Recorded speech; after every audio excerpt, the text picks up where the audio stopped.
What if I told you that the most powerful country on the planet just handed its biggest rival a winning card in the most dangerous economic chess match of the 21st century?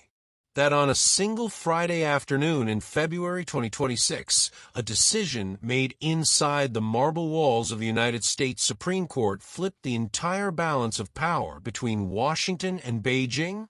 Well, that is exactly what happened.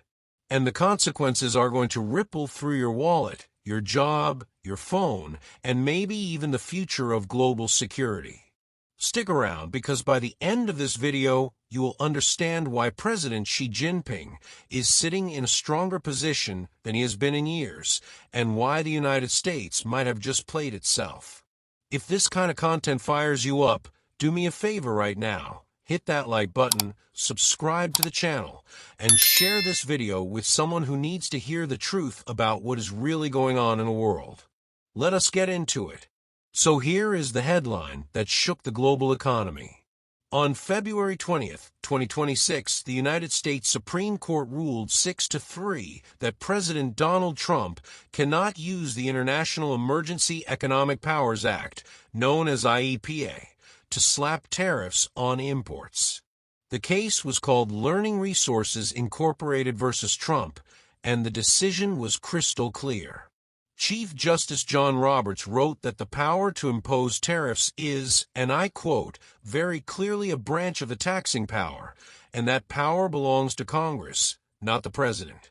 In plain English, the Supreme Court told the White House that you do not have the authority to do what you have been doing for the last year. Now, why does this matter so much? Because since February 2025, the Trump administration had been using IEEPA as a sledgehammer to impose tariff after tariff on countries around the world, but especially on China. We are talking about tariffs that at one point reached a staggering 145% on Chinese goods. That is not a typo. 145%. And Beijing hit right back with tariffs of up to 125% on American products. This was an economic war, folks, and it was getting ugly. But let us zoom in on the electronics front, because that is where the real story gets interesting. According to Commerce Department data, released just days ago, United States purchases of goods from China plunged almost 44% in December 2025 compared to a year earlier, dropping to just $21.1 billion. Now think about that for a second. Almost half of all the stuff America was buying from China just vanished.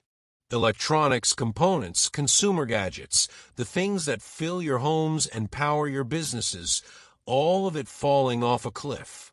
And here is the twist that nobody saw coming. While imports from China were collapsing, shipments from Taiwan more than doubled during the same period, jumping to $24.7 billion. For the first time in decades, the United States imported more from Taiwan than from China. That is a historic shift, driven largely by the artificial intelligence boom and the massive demand for advanced semiconductor chips that companies like TSMC produce in Taiwan. So on the surface, you might think, well, that sounds like the tariffs are working, right? America is buying less from China and more from friendlier places. But hold on, because that is only half the picture, and frankly, it is the half that the headlines want you to see. The full story is far more complicated and far more dangerous for the United States. Let us talk about what actually happened to the American trade deficit, because the numbers tell a story that the White House does not want you to hear. Despite all those tariffs, the United States goods trade deficit widened 2% to a record $1.24 trillion in 2025. Let me say that again. A record. The highest ever. American companies were importing computer chips and tech goods from Taiwan at an unprecedented rate to support those massive investments in artificial intelligence. And while the trade deficit with China shrank about 32% to $202 billion, the gap with Taiwan doubled to $147 billion, and the deficit with Vietnam shot up 44% to $178 billion. What does this tell us? It tells us that trade was not eliminated. It was diverted. Companies did not suddenly start manufacturing everything in America. They just found different countries to buy from. The tariffs reshuffled the deck, but did not change the game. Economist Chad Bown from the Peterson Institute for International Economics put bluntly when he said there is just no evidence in the economic research literature to suggest that tariffs have materially impacted trade deficits historically. And the data from 2025 proves his point perfectly. Now, here is where it gets really spicy. When the Supreme Court struck down the IEEPA tariffs, it did not just remove a legal tool. It removed the biggest piece of leverage that President Trump had over President Xi Jinping. Think about it. For the past year, the threat of escalating tariffs was the stick that Washington used to force concessions from Beijing. Buy more American soybeans. Buy more Boeing planes. Open your markets. Stop stealing intellectual property. And the implicit message was always, if you do not play ball, we will jack up the tariffs even higher. But now, that stick just got snapped in half by the Supreme Court.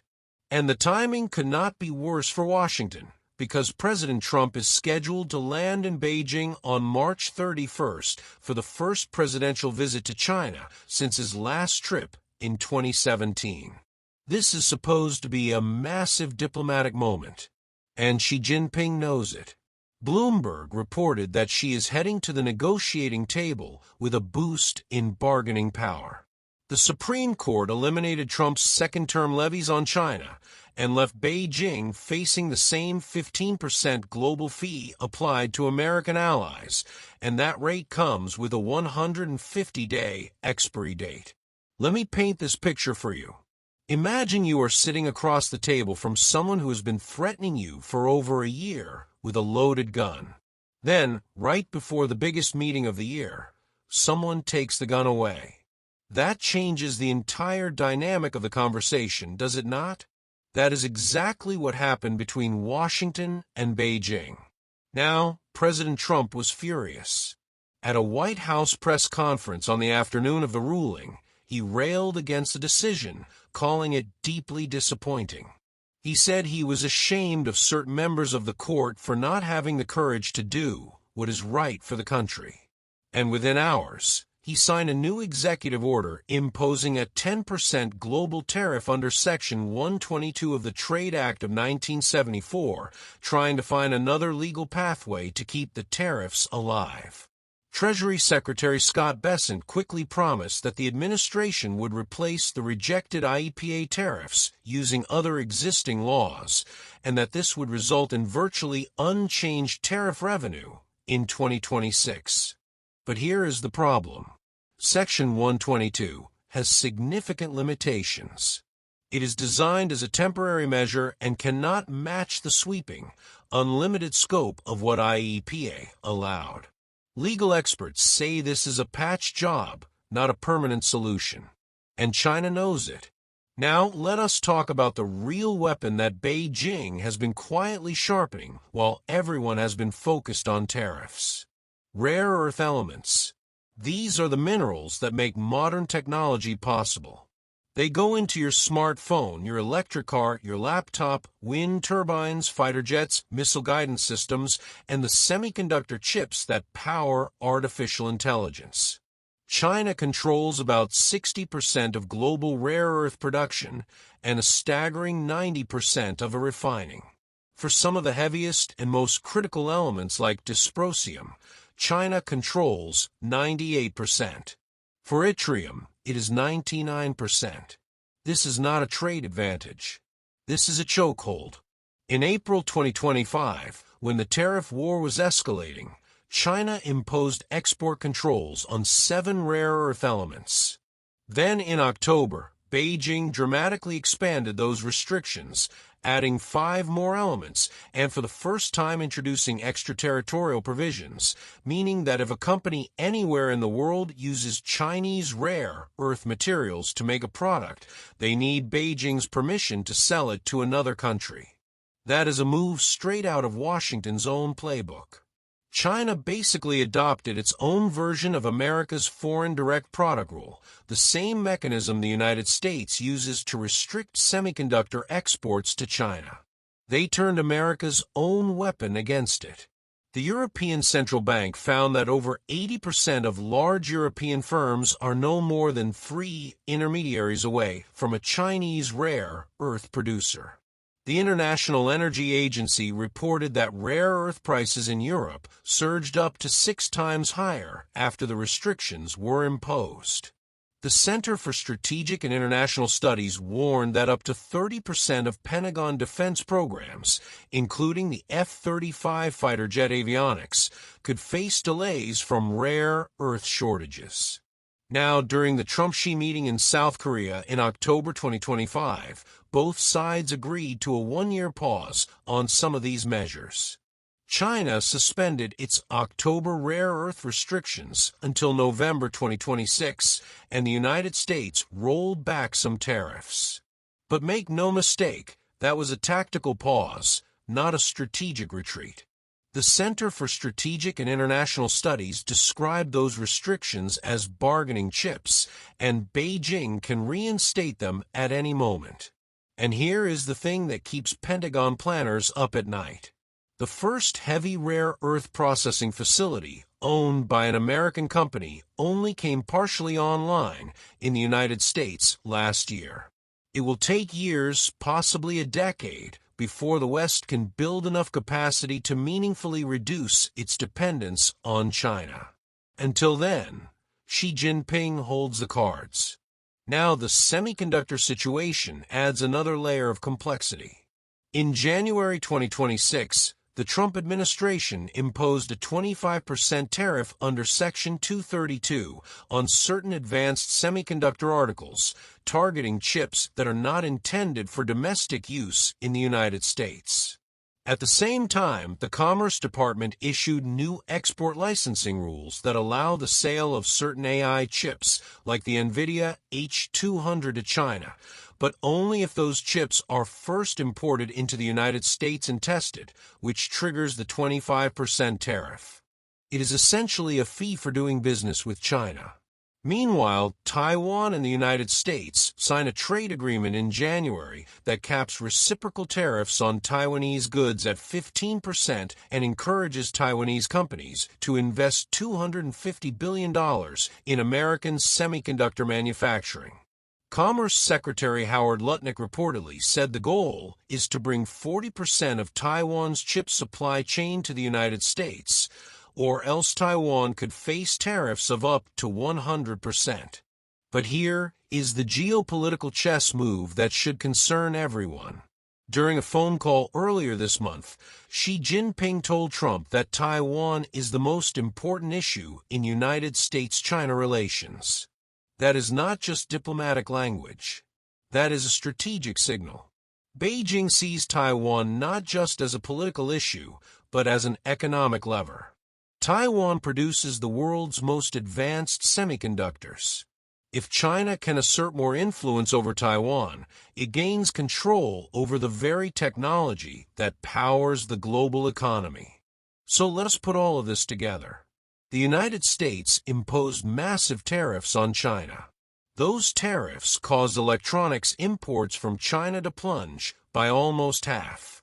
But the trade deficit hit a record high anyway because companies simply shifted to other suppliers. The Supreme Court then struck down the legal basis for most of those tariffs, removing a critical piece of American leverage. And through it all, China has been steadily building its own leverage through rare earth export controls, extraterritorial regulations, and strategic patience. The dollar itself has been weakening. The U.S. dollar index dropped nearly 11% over the past 12 months, hitting its lowest levels in 4 years. Import prices are rising across the board. Factory employment in America declined by 83,000 jobs between January 2025 and January 2026. The tariffs did not bring back a manufacturing renaissance. They brought higher costs, supply chain chaos, and a weaker negotiating position. Now, I am not saying that the United States does not have its own advantages. American semiconductor export controls remain powerful. The technology restrictions on China's access to advanced AI chips are real and significant. And the push to build domestic manufacturing capacity is a long-term strategic move that could pay off in the future. But the question is whether the United States can maintain its position while China continues to play the long game. Xi Jinping has been remarkably disciplined throughout this entire trade war. While Washington has zigzagged between escalation and exemption, between threats and walkbacks, Beijing has maintained a consistent strategy of building self-reliance, securing critical supply chains, and using its leverage at precisely the right moments. China's overall foreign trade remained robust in 2025, with exports rising 5.4% and the trade surplus reaching a record $1.08 trillion. Despite everything Washington threw at China, the Chinese economy absorbed the shock better than most analysts expected. Atlantic Council analysts have warned that China knows exactly what it wants heading into the 2026 summits and exactly where its red lines are. There is still no indication that the American side has the same strategic clarity. That should worry every single one of you watching this right now. Here is what I think is really happening, and let me be straight with you. This is not just about tariffs and trade deficits. This is about the future of global power. The country that controls the critical minerals, the advanced chips, the supply chains, and the financial flows will shape the world order for the next 50 years. And right now, both sides are maneuvering for position, but one side seems to have a clearer plan than the other. The Supreme Court ruling was a wake-up call, but it might also be an opportunity. If the United States can move beyond the tariff obsession and focus on building real industrial capacity, strengthening alliances, and developing alternative supply chains for critical minerals, there is still a path forward. But if the strategy remains ad hoc, reactive, and driven by political impulse rather than strategic planning, then the leverage will continue to shift toward Beijing. The bilateral merchandise trade between the United States and China fell by 44.2% year-on-year in the first 3 quarters of 2025, dropping from $582.9 billion to $324.4 billion. That is an extraordinary collapse. But China's response was not to panic. It was to diversify, to build new partnerships, and to strengthen its position in the critical inputs that the modern world cannot function without. So the next time someone tells you the tariffs are working, ask them this. If the tariffs are working, why did the trade deficit hit a record? If the tariffs are winning, why does China have more leverage now than it did a year ago? If the strategy is sound, why did the Supreme Court just blow a hole right through it? These are the questions that matter, and these are the questions that nobody in Washington seems to want to answer. That is it for today, folks. If you made it this far, you are already ahead of 99% of people who only read the headlines. This is the kind of deep analysis you will only find on this channel, so if you have not already, smash that like button, hit subscribe, and ring that notification bell so you never miss a breakdown like this. Share this video with your friends and family because they need to understand what is happening. The game is changing fast, and knowledge is the only weapon that works for all of us. I will see you in the next one.